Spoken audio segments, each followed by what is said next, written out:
Nous poursuivons notre série de rencontres avec des femmes leaders qui ont un impact dans leur secteur d'activité. Notre invitée est consultante, conférencière et formatrice internationale. Cette franco-ontarienne de naissance est arrivée à Alma à l'âge de 7 ans et elle est restée dans la région pendant 33 ans. Elle y a pris racine et considère que c'est ici sa région. Maintenant, elle parcourt le monde pour former des gestionnaires de haut niveau en lien avec le courage managérial. Elle vient d'ailleurs tout juste de lancer son premier livre. J'accueille Annick Trépanier. Bonjour Annick. Bonjour Sandra. Annick, tu as décidé de quitter le Saguenay, nous l'avons dit d'entrée de jeu, pour t'installer à Montréal. Qu'est-ce qui t'a conduit à prendre cette décision, cette grande décision? Effectivement, cette courageuse décision. En fait, je me suis sentie un moment investie de cette mission-là, de parler de courage managérial. Et c'était tellement ma raison d'être que je me suis dit comment on va faire ça. Donc, l'idée de partir de la région, c'était aussi d'avoir accès à beaucoup de choses qui sont possibles à Montréal, dont l'aéroport international. Donc, pour moi, c'était vraiment quitter la région. C'était un choix difficile parce que c'est celui qui venait aussi avec la mise en action de ce rêve-là, puis de pouvoir mettre en œuvre cette raison d'être là. Donc, c'était pour te propulser plus loin. C'était pour me propulser. C'était très certainement pour revenir mieux aussi, régulièrement, le plus souvent possible.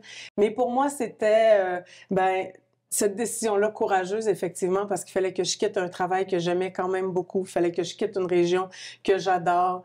Je déracinais quelque part aussi mes enfants qui sont nés ici. Donc, c'était une décision courageuse. Mais oui, j'aime beaucoup pour me propulser vers quelque chose de différent. On le sent, l'appartenance régionale fait partie de ton ADN. J'aimerais ça que tu me parles du rôle que tu joues hors de la région. Bien, j'ai la chance de vraiment travailler à l'international puis d'être reconnue à l'international puis de pouvoir parler du Saguenay-Lac-Saint-Jean. Puis ce qui est intéressant, c'est notamment en France, chaque fois que je suis là, les gens me disent « T'es québécoise? » Puis je dis « Oui, je suis originaire du Saguenay-Lac-Saint-Jean. » Ah, on est allé au Saguenay-Lac-Saint-Jean. Puis c'est là que je réalise que ça fait écho, en fait. Et ceux qui le connaissent pas, bien évidemment, pas après que je sois passée, parce que je parle avec fierté de ma région. Puis c'est quand même la plus belle région du Québec. Tu parles beaucoup de courage. C'est certainement pas la seule qualité que tu as développée pour faire cette carrière internationale. Quelles sont tes grandes qualités pour avoir pu te propulser autant? Certainement, l'humilité. Moi, je pense que au départ, et je pense que c'est la plus grande qualité de certainement toutes les femmes leaders que tu as rencontrées, cette humilité-là de savoir qui tu es, puis quels sont tes talents naturels, puis aussi savoir ce que tu as besoin de développer. Tu sais, pour moi, être une femme leader, d'ailleurs, je me demandais, parce que quand tu m'as invitée pour cette capsule-là, je me disais, je pense qu'on ne choisit pas au départ d'être une femme leader. Tu vois, j'ai pas un jour que je me suis dit, moi, j'aimerais ça être une femme leader. Je pense que c'est quelque chose on nous attribue. Je pense que c'est quelque chose, à force de faire des éléments qu'on nous attitre, le fait d'être femme leader. Donc, je pense que c'est mon humilité, ma curiosité, sans aucun doute, ma curiosité. Puis juste de vouloir apprendre davantage, d'être davantage. Je pense que les femmes leaders, et j'ajouterais certainement l'intuition. Il y a quelque chose, quelque part, qui est plus grand que juste raisonnable ou juste penser. Il y a quelque chose que tu as le goût de mettre en œuvre, tu as le goût de... Puis je pense que c'est intuitif. Tu en rencontres beaucoup de gestionnaires, Ouais. de leaders, mais est-ce qu'il y a des prédispositions? Parce que on sent qu'il y a quand même certaines choses à l'intérieur de toi que tu dois avoir justement pour être soit un leader ou devenir un leader. Oui. Mais moi, je dis toujours, le courage existe que dans l'action, hein? Donc, la différence dans ces femmes-là qui deviennent des femmes d'influence, puis ces gens-là qui deviennent leaders, je pense que c'est toute la mise en action. Moi, j'avais des grands rêves, et ça fait longtemps que j'y rêve d'écrire un livre, de parler de courage managérial, tu vois, d'outiller les leaders. Et derrière ça, je te parle d'action, mais pour moi, il y a une phrase que je me répète toujours tous les matins, c'est bonne journée, rigueur et discipline. Parce que il y a beaucoup d'efforts. Fait que la prédisposition derrière tous les leaders, beaucoup d'énergie, beaucoup de travail, beaucoup de courage de persévérer.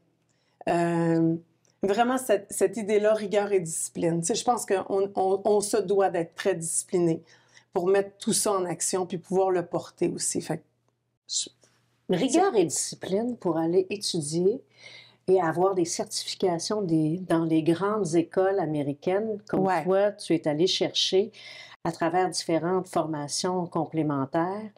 Bien, c'est des qualités que tu as également. Parle-nous de ces formations que tu es allé chercher. À quoi ça servait d'aller chercher tout ça? Tu sais, au départ, je te dis, humilité, c'est certainement une grande qualité pour moi. Il y a aussi, je pense que toutes ces études-là, au départ, et je pense que c'est quelque chose qui peut nous habiter des fois, les femmes leaders, c'est un peu le syndrome d'imposteur. Tu sais, quand j'avais l'impression que j'en avais jamais assez de certification pour pouvoir porter le message que j'avais à porter. Donc, pour moi, c'était aussi beaucoup d'audace, mais le courage de persévérer. Puis tu sais, j'ai fait une certification à Harvard, mais la première fois, ils m'ont refusé. Alors, derrière ça, le courage de persévérer puis de dire non, je vais y arriver, je suis capable de le faire, ça. Alors, pour moi, derrière ça, il y avait beaucoup de syndrome d'imposteur. Sauf que quand j'ai suivi la formation au Women Leadership Program de Yale, c'est là que c'est terminé le fait d'avoir ce syndrome d'imposteur-là. Le fait de dire, oui, les femmes leaders, vous avez des particularités, vous avez des différences, puis il faut avoir l'envie de les porter, puis la fierté d'être différente que le modèle qu'on nous a toujours enseigné, tu vois. Et après cette certification-là, tout le reste, ça a été vraiment du développement. Mais avant, je pense que tout ce que j'essayais d'avoir, c'était de bâtir cette confiance-là, d'enlever ce syndrome de l'imposteur pour vraiment pouvoir jouer mon rôle. Puis après la certification pour les femmes leaders, là, vraiment, Sandra, je me suis dit, maintenant, le reste, parce qu'on n'a jamais fini d'apprendre, hein? C'est pas fini, ces certifications-là. Là. Moi, j'en ai une liste là, de... Plus je fais ces formations-là, ces certifications-là, plus je me dis, et qu'il te reste des choses à apprendre. Plus on doit se dire, on a décidé de travailler avec l'humain. L'humain est en constante évolution. Fait que notre rôle, il peut jamais s'arrêter. On peut jamais dire, on a fini, on sait. Ben non, parce que être leader, c'est d'accompagner l'évolution, les transformations humaines. Alors, il faut toujours continuer d'apprendre. Fait que moi, plus j'en suis, plus je me dis, je pense aussi que j'ai peur que le cerveau me sèche. Alors, je me dis, il faut garder ça actif, tu vois, il faut continuer d'être curieuse. Est-ce que tu en as vu une évolution du leadership féminin au courant des dernières années à travers le monde que tu as parcouru? Totalement. Puis, je te dirais de façon variable, hein? Parce que ici au Québec, on le voit, le rayonnement des femmes leaders. Tu sais, je pense qu'on a cette posture-là, on se sent totalement légitimé. C'est pas gagné. Il faut continuer d'être fier de qui on est, continuer de travailler la confiance en soi.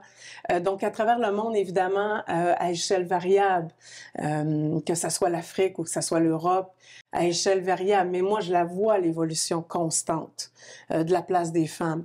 Puis on voit aussi, parce que je parle aussi de courage émotionnel, on voit aussi qu'on a cette prédisposition-là, cette ouverture-là, le courage empathique, cette capacité-là aussi d'être ouvert, tu vois, d'accompagner toute la diversité humaine, la complexité humaine qu'on a dans les organisations. Aujourd'hui, il n'y a plus juste un modèle de leader, il y a une différence de leader, puis je pense qu'on en fait partie et on vient certainement enrichir le modèle de leadership d'aujourd'hui. La première fois que l'on s'est parlé, c'est en mai 2020. On était en pleine pandémie. Oui. Et déjà, tu parlais de manager avec le cœur. D'ailleurs, oui, c'est le titre de ton premier ouvrage, ouais. Diriger avec courage, manager avec le cœur. Quelle est la motivation derrière ce volume-là, cet ouvrage-là? La motivation derrière, parce que, tu sais, moi, j'aime bien rappeler que j'ai été aussi gestionnaire. Hein? Je l'ai joué le rôle, puis je m'y rapproche le plus souvent possible. C'est quelque chose qui me passionne beaucoup. Mais cet ouvrage-là est vraiment parti entre... souvent, je sentais que les gens percevaient une dichotomie entre le courage et le cœur, comme si le courage, le modèle de super-héros, était pas aussi le modèle de cette sensibilité-là puis de cette humanitude-là. Alors, c'est un double pléonasme, hein, parce que diriger et manager. D'ailleurs, manager vient pas de management, il vient de l'ancien français manage, qui veut dire diriger le cheval d'une main habile. Évidemment, on n'a plus de cheval aujourd'hui, mais on a encore besoin de notre main habile. Et courage vient du latin cor, qui signifie cœur. Donc, le mot même vient du cœur. Et moi, je me disais, il faut qu'on outille. Tu vois, le manager, le leader, l'entrepreneur, on est notre propre outil. Donc, c'est à partir de soi qu'on dirige les humains. Et tu sais, le courage, c'est la peur en action. Mais dans nos fonctions, on parle très rarement de peur, de doute, de risque, d'incertitude. Fait que pour moi, ce livre-là, il est né du tiraillement entre « je veux jouer mon rôle, mais c'est pas facile, ce rôle-là. Et j'ai peur, des fois, et je doute. » Puis quand tu regardes les gens, tu sais pas si tu es légitimé d'avoir ces émotions-là. Mais en fait, oui, le courage, c'est la peur en action. Donc, chaque fois qu'on a peur, on a l'occasion aussi d'agir avec courage, de sortir de cette zone de confort-là, d'essayer de faire les choses autrement. Et aujourd'hui, plus que jamais, il va falloir essayer de faire les choses autrement. D'autant plus, comme tu le dis, qu'avec la rareté de main-d'œuvre, avec la crise de la main-d'œuvre, les gestionnaires ont des problèmes de santé mentale. On en parle peu, mais c'est extrêmement important. Oui. Puis quand je te parle de courage émotionnel, pour moi, c'est de diriger avec ta vulnérabilité, ton authenticité, ton humilité, d'être en mesure aussi de développer tes capacités de résilience dans ces difficultés-là. Ce que j'ai beaucoup appris en femme leader, puis ce que j'enseigne aujourd'hui, c'est surtout l'auto-compassion. Parce que les femmes, on est capable de compassion pour les autres, mais on est très souvent très dur envers soi-même. Alors, je pense que ça, c'est quelque chose qu'on doit développer, puis qu'on doit encourager. Alors, pour moi, oui, le courage émotionnel va faire partie aussi demain. Tu parles de la pénurie de main-d'œuvre, mais en fait, c'est toute la complexité d'un monde post-pandémie, qui est post-crise, qui cherche à se renouveler. Le choc des générations. Le choc des générations, le leadership intergénérationnel que j'ai l'occasion aussi d'enseigner. Pour moi, là, tous ces éléments-là, c'est complexe le monde d'aujourd'hui et le complexe est imbriqué. Fait que le leader, plus que jamais, doit favoriser l'approche collaborative. Tu vois, le leader, plus que jamais, il a besoin des gens, il a besoin d'être entouré, il a besoin de ses équipes, il a besoin de mettre à profit l'intelligence collective parce que on sait qu'on ne sait pas comment on va diriger demain dans cette complexité-là qu'on est en train de vivre dans le monde. Une des qualités que tu possèdes, Annick, c'est la bonté et la générosité parce que t'écouter, ça nous rend plus riches et meilleure. Annick Trépanier, merci pour cette rencontre. Merci beaucoup. Et bonne écriture pour la version 2. Sur le courage émotionnel, oui. Merci beaucoup. Merci à toi.